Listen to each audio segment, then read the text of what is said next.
Hey everybody, Carolina Tony coming to you from the basement of the Museum of Industry and Science, Chicago, Illinois. This is a special tour today.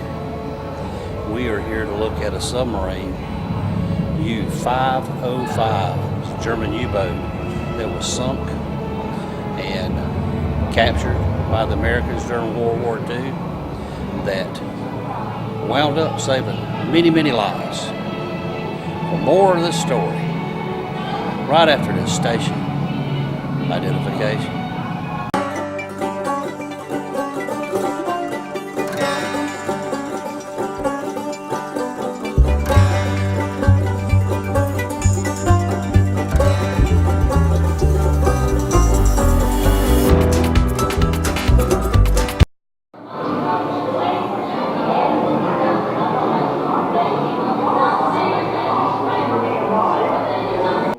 Broke the surface. She was wounded, cornered, and still highly lethal. Subsurface 8,000 yards from Pillsbury, off starboard quarter. Then Gallery wanted the Germans to know it was time to abandon ship.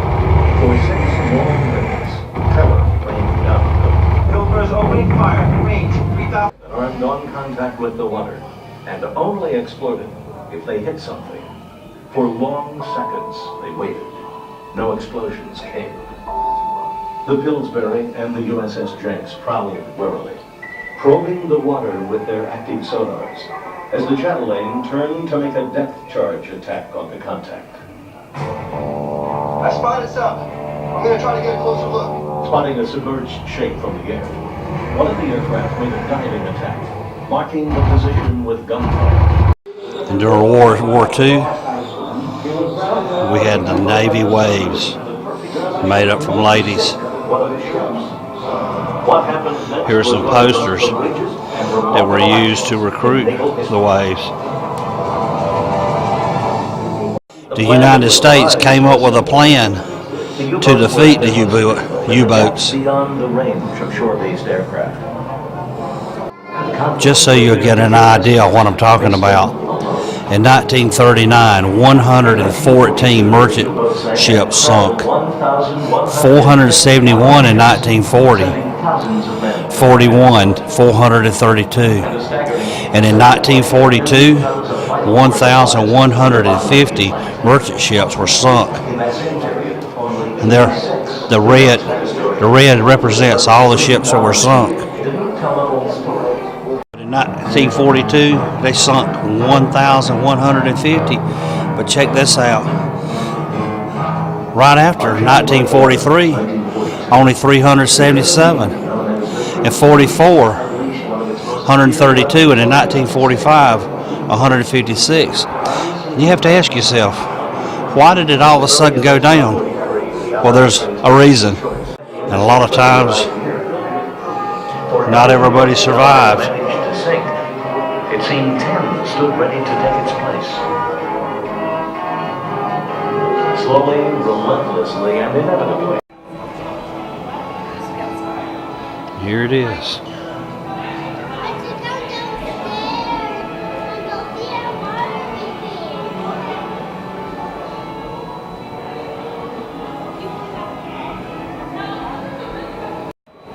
And some of the sailors that participated in the capture.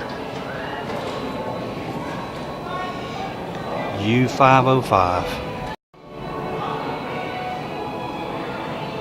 A friend of mine that I've known for many years actually was friends with a German sailor that served on this ship. His name was Hans Keebler. Could have been Kebler. And of course Ed knew him from the gun show circuit, but Hans actually served on this U-boat, and there's a question as to whether the Germans knew that the boat was captured or sunk. Well, Hans said before they surfaced that they got a radio message to Germany saying that they were probably going to be captured.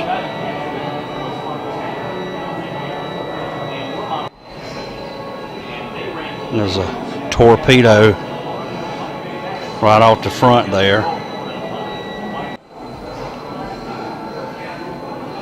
This is a huge submarine.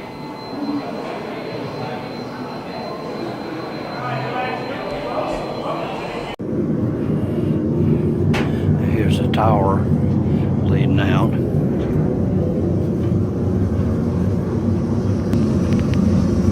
And there's the door that they opened to flood the sub with a lid right beside it. We're in the engine room right now. You hear the sound of the engines purring like a kitten.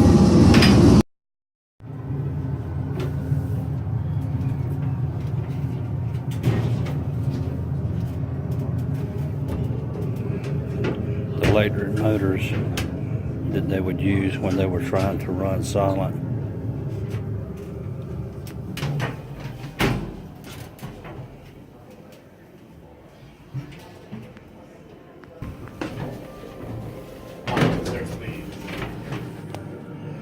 And this is the forward hatch, or rear hatch.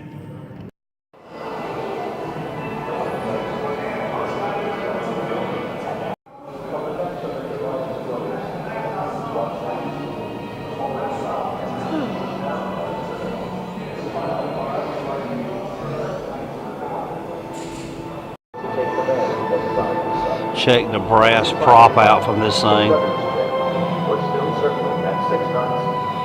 The rudder. Here's a life raft that was primarily designed for a German pilot that would have been shot down. It was for one man. You can see the German writing on it right there. The Germans that were captured on the U-boat U-505 all lived but one, and they stayed in Bermuda for a short while, and then they were transferred to Camp Ruston in Louisiana, and they kept it all secret.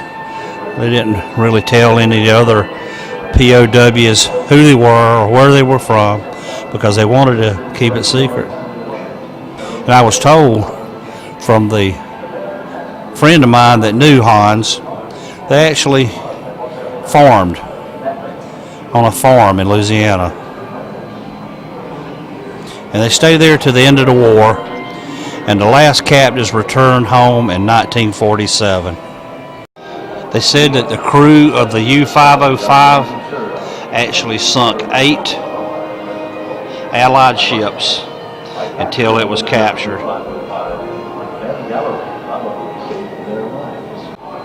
Here's an anti-aircraft gun that would have been on the U-505 that they would use to defend themselves from attacks from the air while they were on the surface. We need to remember that long before the technology that we had now, that these ships would send out codes to each other so they would let other U-boats know where they were. And the United States had a hard time cracking the code because the Germans used something called an enigma machine. And here are some actual enigma machines. The M4 enigma machine.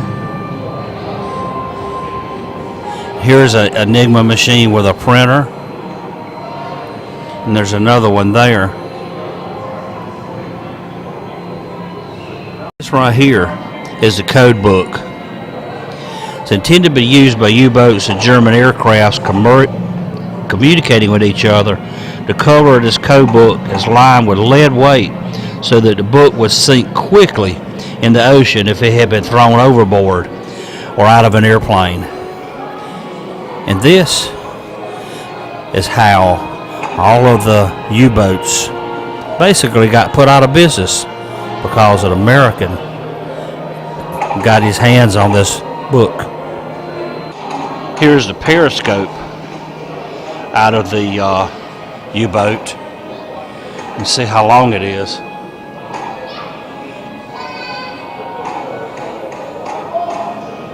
So they could see what was on the surface while they were still submerged below the waves.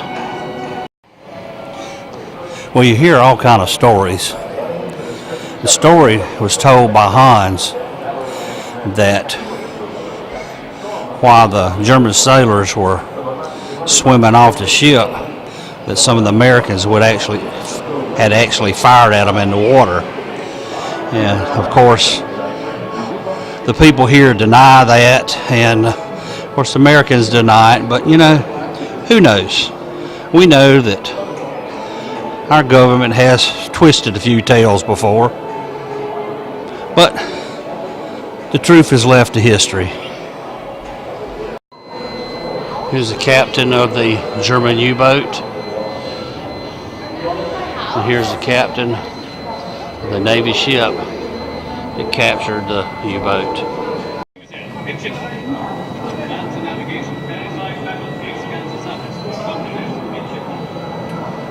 We've been submerged and running silent for hours. We to surface and run. Some pictures of how they got that U-boat in this museum.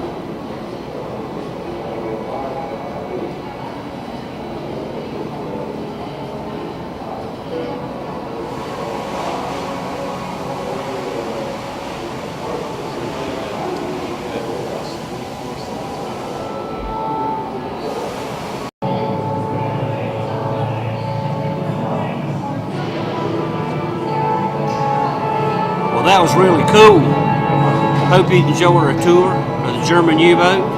And for now, y'all have a good day.